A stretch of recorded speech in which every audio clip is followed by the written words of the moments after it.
It started innocently enough. I was reading on the bed while my boyfriend, Charlie, was playing games on the computer with his friends. I don't play many games, so it's interesting to listen to the things he says to his friends, even if the terminology goes over my head sometimes. There will be moments where I'm focusing on something and he'll just spout out words that sound extraterrestrial. I'll just laugh it off and continue with what I was doing. It wasn't my thing, but he enjoyed it and it wasn't hurting anyone. Initially. Like I said, I had my nose between my pages, reading about various armchair philosophies as Charlie raved on in the background, playing Call of Duty, I think. He had won a match and swiveled his chair to face me, like a dog when they did a trick right.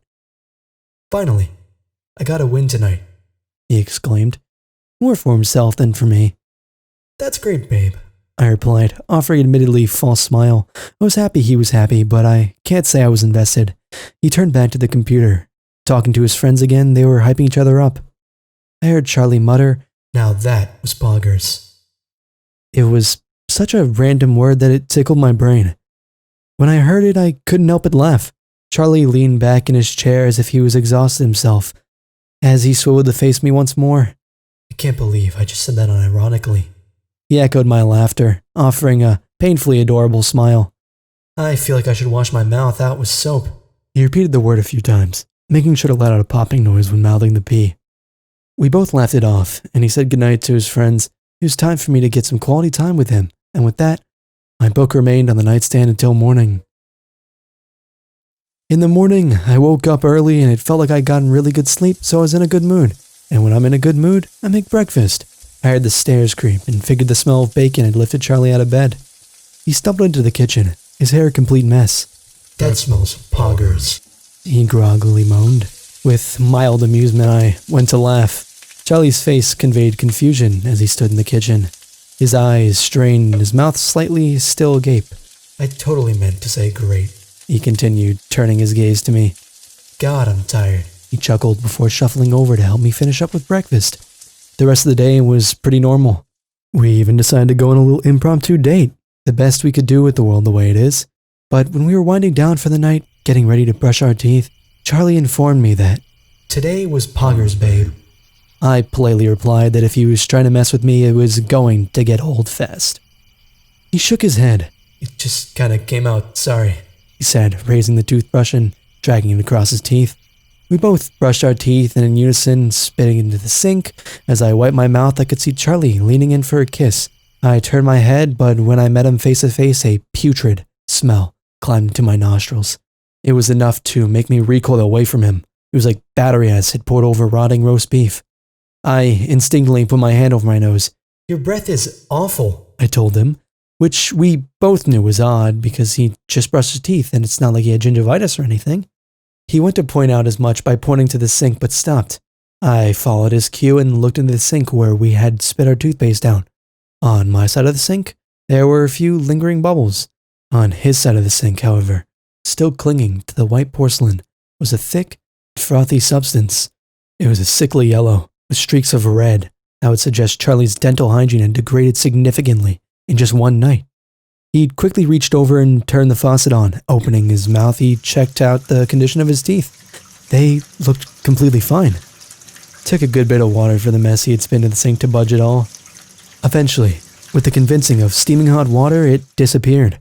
I went to say something to him, but he was captivated by his reflection, with his mouth moving ever so slightly, his lips quietly repeating the P sound over and over. I told him that we should just go to bed and we'll make an appointment to see the dentist. Make sure something weird wasn't going on with bacteria or something. We made our way to B and settled down for the night. With the lights turned off and the dark of a sleeping world creeping in, I closed my eyes. I don't know how long I was asleep, but I was woken slowly by a small prodding on my shoulder. Charlie was ever so gently poking me, like a child who wants their parent to wake up on Christmas but is afraid to make them angry. I shuffled my body, still coming out of the throes of deep sleep. My body was sluggish and the blankets felt like they weighed 30 pounds. As I turned over, I reached behind me to flick on the light and sudden brightness momentarily stunned my vision. I started wiping my eye and I was about to ask what was wrong when a very familiar and pungent smell assaulted my senses again.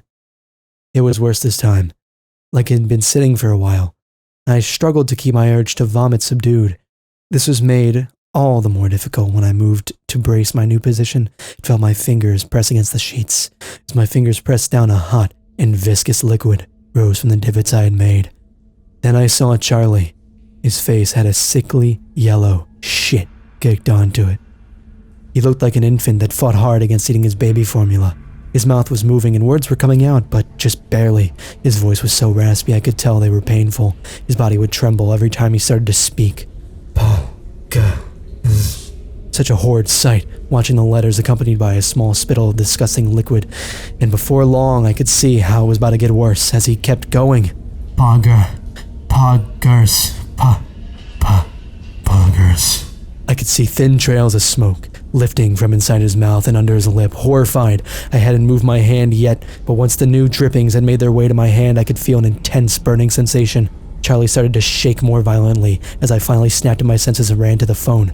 Dialing 911 as fast as I could, I heard Charlie behind me, beginning to shout, "Poggers," over and over. I could just imagine the molten ooze spewing from his mouth like Yellowstone as he attempted to clear his mouth of the heat. I didn't know what to even say to the operator, so I told the lady he had severe burns and trouble breathing. Keeping the phone off the hook as the operator confirmed an ambulance was on the way, I had made my way back to Charlie. It was so much worse than I first saw.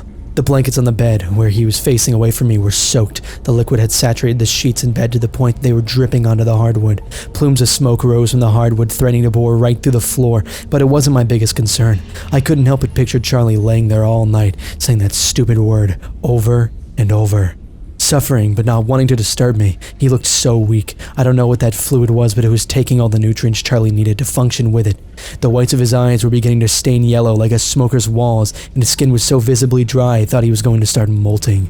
I barely recognized the man I once knew as he rose from the bed, shambling to his feet. It looked like some cheesy zombie flick with a small budget but seeing it in person, happening to someone I loved. It was so painful and scary.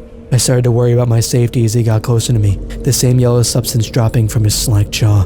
His eyes were so different, I felt as though he couldn't even see me. He was just heading towards something. Poggers. A whisper came from his voice, well-formed letters unfettered by the slob dwelling in his mouth. The voice was ethereal, it didn't even sound like Charlie anymore. Before Charlie closed in, I saw the sanctity of blue and red lights flashing beyond our bedroom window. Quickly, I ran to the front door, letting paramedics in and trying to explain to them what was going on. As we headed back up the stairs, Charlie looked so weak, but it took the three of them to subdue him. As he fought back, his grotesque saliva burning holes in their clothing, though I don't think they noticed. They made it apparent that I wasn't allowed to go with him as they loaded him onto the back of the ambulance. As they drove away, leaving me to my own devices, I could see one of the paramedics pressing a needle into Charlie's neck, and that was that he was gone. I was left standing there all alone in the dark. Eventually, I made it back upstairs and started cleaning up the mess. Luckily, the piles of vial no longer burned on contact, though the texture was still enough to make me wince. I didn't think there was a point washing anything, so I pulled the bed with its covers onto the alleyway and rested them against the garage. I didn't sleep that night. I was so out of it I almost didn't hear the phone ringing. Someone from the hospital telling me I could visit. I was there in no time. While looking at Charlie, who was still pretty heavily sedated, but conscious, I asked the doctor if Charlie had said anything yet. The doctor said it would be difficult for Charlie to speak, as he had chewed through his tongue during his night there.